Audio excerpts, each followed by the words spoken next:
Okay, good luck with the slow descent into madness. If you can keep up and you don't mind dying, come along. Dance off, bro. Me and you.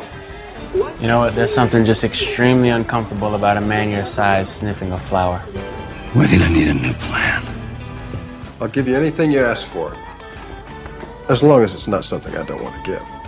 Get off my bridge. It's the Al Travis Show. We'd love having our next guest on. He is Jack Zimmerman, Renaissance man. That's what I'm going to call him. Appreciate him being here. Jack, how you doing, my friend? Good, Al. How you doing?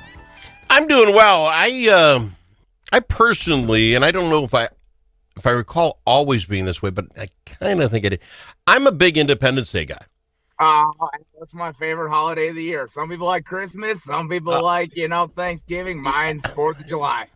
See, I do too, and I remember my first one. I remember was 1976.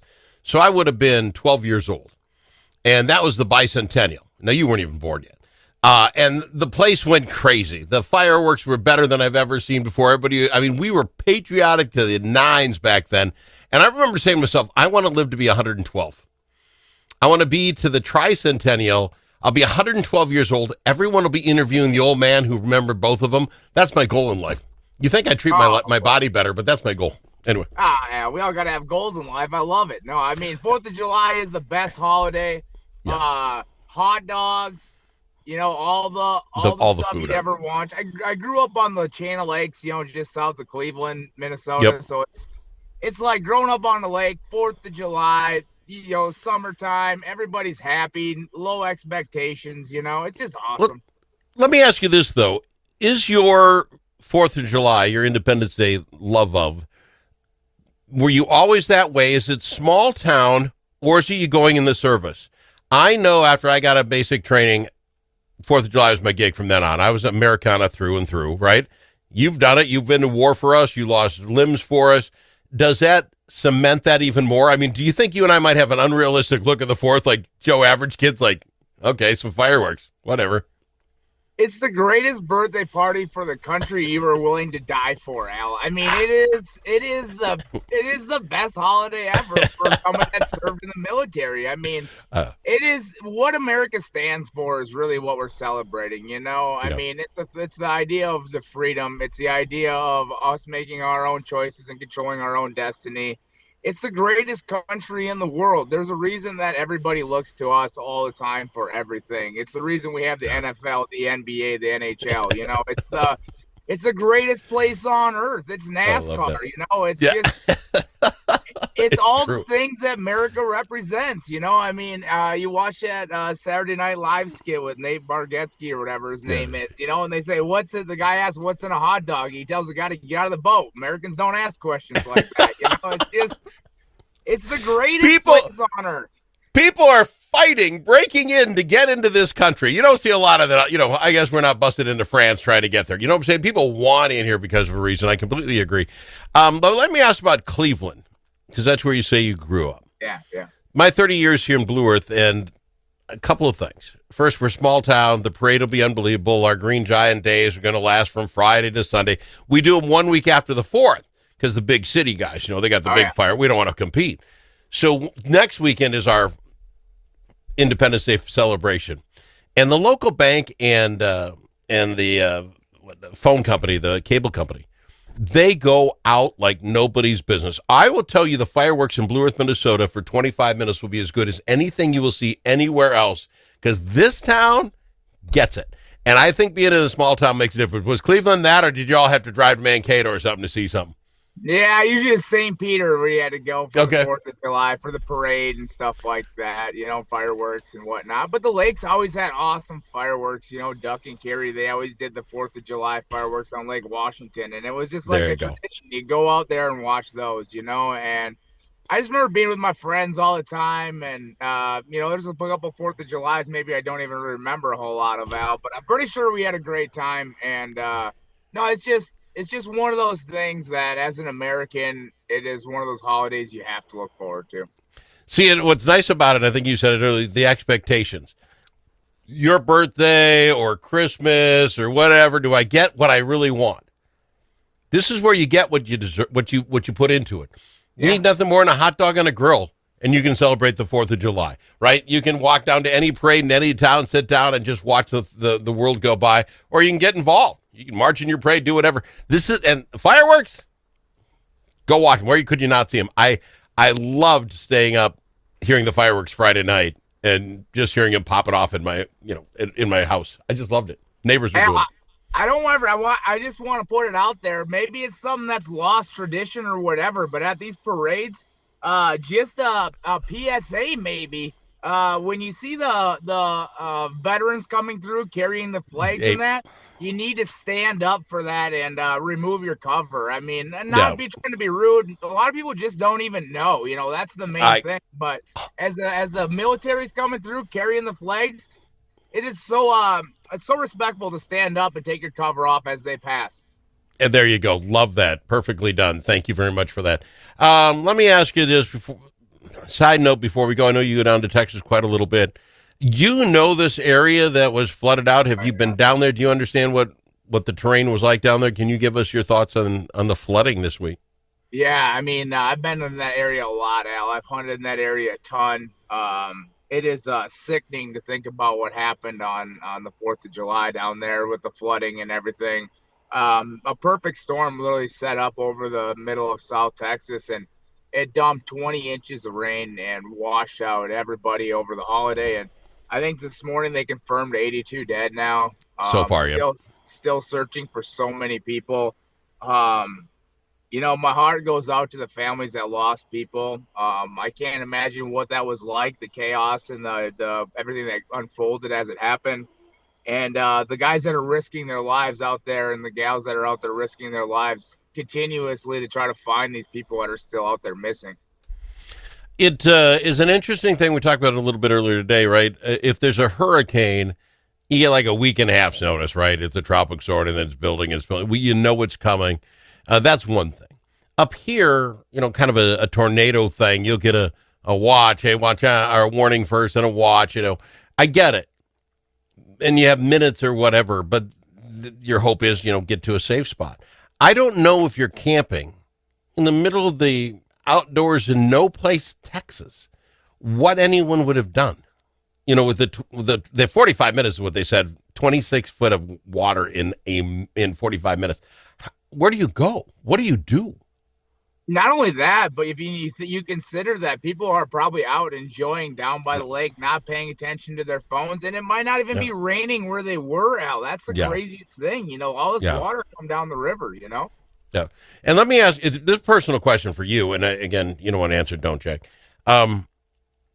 It is very heartfelt for a lot of us because of the number of children. Now, to me, lives are lives, but the number of children, because I can't imagine the terror and that sort of thing.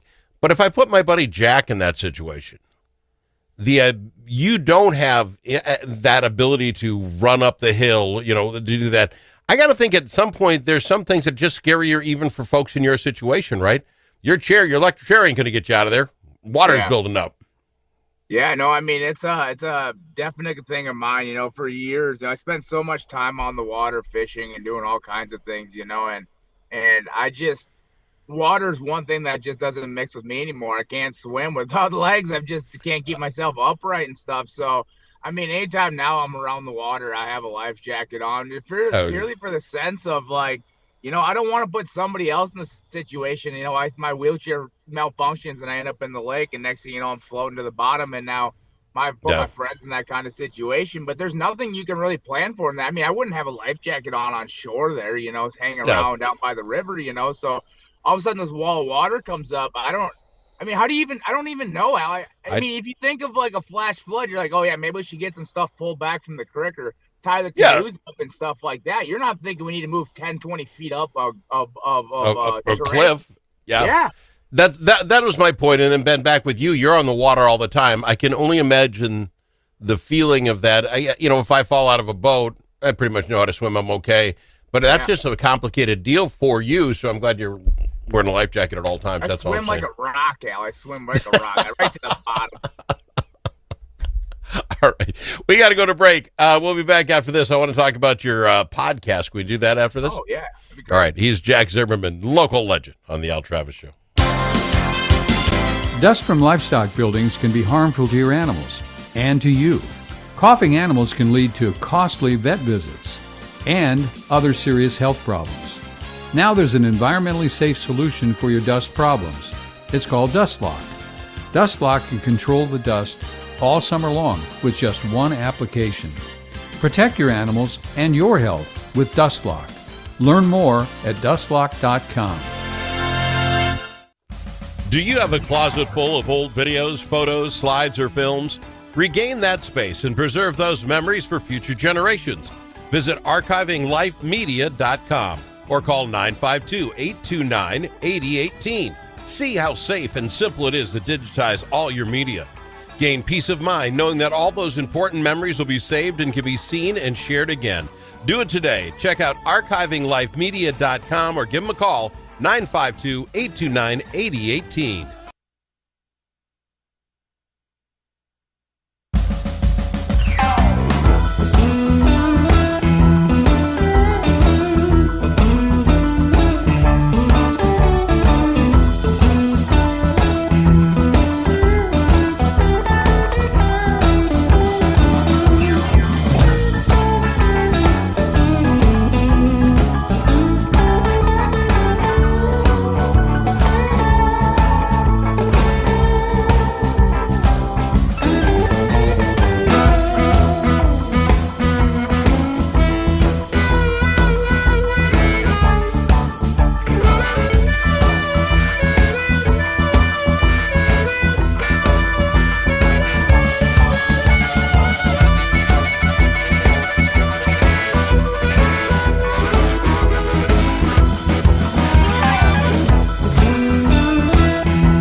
The Al Travis Show, the last place you can go and hear all sides. Respectful, thoughtful, and grateful.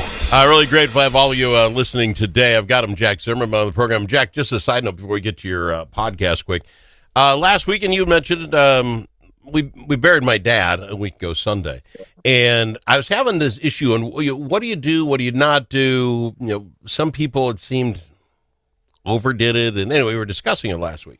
And a fine listener, Michael, I don't know if he wants to give his last name, Michael, anyway, he's up in St. Cloud, sent a great email, condolences to you and your family in a recent loss. I've been listening to your program this week about etiquette regarding funeral services. On occasion, when I speak to groups of people, I address this very topic. He's in the business.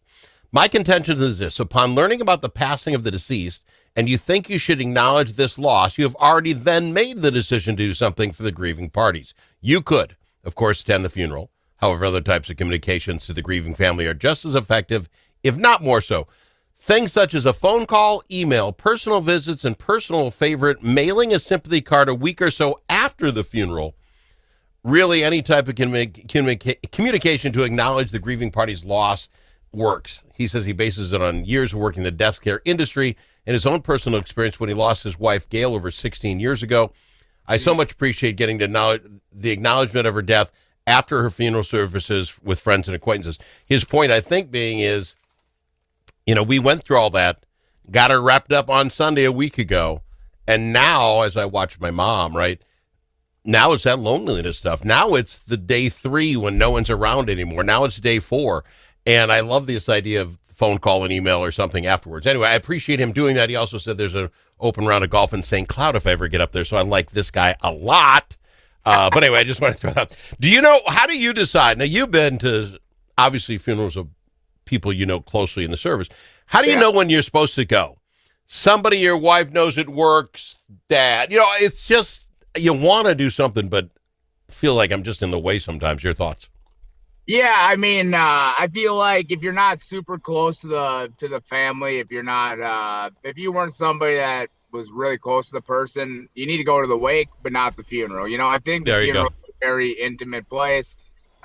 If wakes aren't really your thing, or you want to do it a different way, I completely agree. Send a card, send a message, help out in any way that you can in other ways. I mean, there's tons of ways to acknowledge. I think the main thing is just the acknowledgement, and I think it's the fact that when so many people acknowledge, like your dad, I'm sure you had so many people acknowledge you about his passing. It's just a reminder of how great a man he really was, and the legacy that he left behind, and the number of people that they've touched in their lives, and there's a lot of people like out there in this world that they just need the acknowledgement, and they don't need this giant celebration, or whatever it may be. I think every case is individual on its own, but the family kind of sets the tone for how that person wants to be respected. Completely agree. Thank you, Jack, for that. Now, been following along. I'm not a big podster. Got to get an app, but you have this one Strength of Service, which somehow ends up on the Facebook, which I then can watch. So I don't know if that's really podcasting or what that way works for me. But this Strength of Service podcast you got is flying off the chains. Tell us about that. Yeah, it's been absolutely insane how well this podcast has been received, and it's been taken off here recently. For your listeners that haven't heard of it, go check out Strength of Service. The best place to get it is on Spotify. Otherwise, you can really download it anywhere you listen to a podcast. It's a local veteran, Mike McLaughlin. He's a county veteran service officer in Blue Earth County, city councilman, great friend of mine, me and him, and Jake Palmer from the Mankato radio station there. We all jump on and we talk to different people in the communities and really all over the country about their stories of service and how they serve in different ways, all the way from firemen, policemen, veterans. We had a POW on there, Al. It's absolutely it's an incredible story. The legend Tom McLaughlin, he shares his story, how he lost a limb in Vietnam, and just so many incredible stories of we just had a fireman on there, police chief. Really, really cool stories. You get something out of every podcast, and it's worth the hour or two that we sit down. We have these conversations every week. They drop every Monday. So on your way to work on Monday or whatever, you can kind of piece these together throughout the week, to get a podcast done. But yeah, go check us out on social media too. That's where we post the clips. You can kind of get an idea of what it's about. Well, that's what I've been getting, and I follow you on Facebook. I'm sure I was the X, one of the other two. Those are my two big ones. And it popped up, and I had to watch it. I think it's fantastic. It's called Strength of Service. Costs you nothing. Are the old ones there? Like you say, you talked to the PO. Could I go find the old POW one? Yeah, go find Gary. He's on there. You scroll down, you can find Gary on there, and you listen to his story. I mean, he was stuck in a hole after he was shot, and he had to pack his own wounds with dirt, and they shoved him in a hole for like 7 years, Al. It's just, he brings a piece of the chain that he was chained up with him in the studio. It's just an incredible story. Man. Okay, yeah, get it, Strength of Service. Go find out today. The other thing to do is pick up either 5 minutes, 300 Seconds That Changed My Life, the book by Jack Zimmerman, or his second book, Beyond 5 Minutes, Lessons from a Wounded Warrior's Life Outdoors. Jack Zimmerman, how do I pick those two things up, Jack? Yeah, go check out my website, jackzimmermanmn.com or jackzimmermanusa.com, and you go pick up a copy of my books there. If you're looking for me to come speak, reach out to me there. We'll get back to you.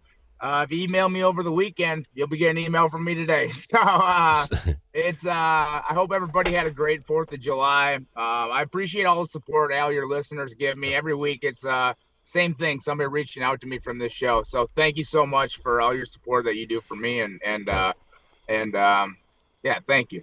Hopefully it's not just the same one listener, because that'd be my mom, Jack, just so you know. Back after this with more Jack Zimmerman on the Al Travis Show. Tired of one-sided media and divisive noise drowning out your conservative values? Take back the conversation with Braver Angels. Join a grassroots movement to restore civility and find